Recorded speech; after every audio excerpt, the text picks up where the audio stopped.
Unit 2, Lesson 7.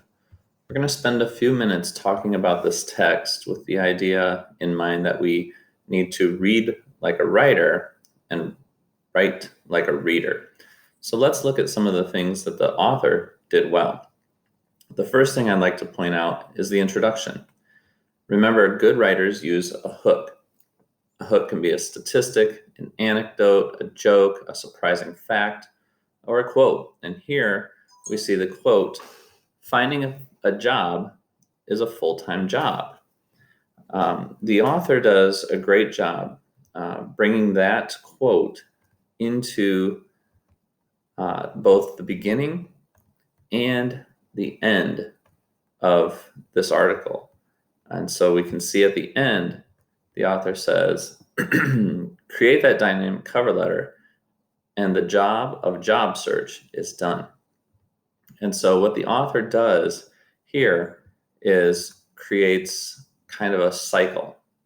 The idea of finding a job as a job starts the article and ends the article. And so it's kind of a cycle. The other thing that I think of is it's kind of like bookends. When you put books on a shelf, those books are held up with bookends. And so it helps everything stand. And that is kind of what this phrase does at both the beginning and the end of the article. A couple of words to note here. It can move your resume to the short stack instead of the recycling bin. A short stack is just a stack is a pile, and few resumes and cover letters are moved to the next phase where they want to interview you. And so that's what the short stack means. It means the few that are chosen. In this sentence, an employer wants to see that you are not just looking for any job, but a job with that company. The author uses italics to emphasize these words so that the reader knows to put stress or emphasis there. So not just looking for any job, but a job with that company, more specific. Here we see the author talk about using a T-chart, and down here is the T-charts. And then they explain what is happening in this T-chart, both in the example of the graphic or the image, and up here in the text. In the left column, dot, dot, dot, dot, dot. In the right column, dot, dot, dot, dot, dot.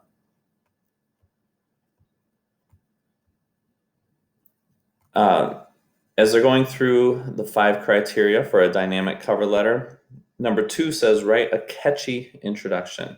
Catchy means something that will gain the attention of the reader. I use the word hook.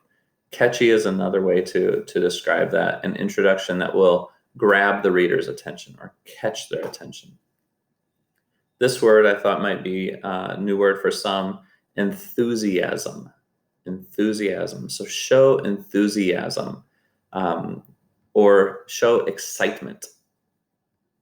And then here, number 5, express your ideas for an interview, but in a polite, non-pushy way.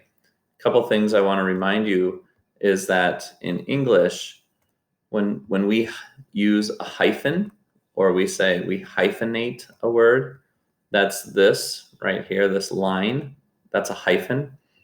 In a non-pushy way, a hyphen creates an adjective. And so here we're describing which way, a polite way, a non-aggressive way, a non-pushy way. And so these are just a few things that the author has done that I think are really good.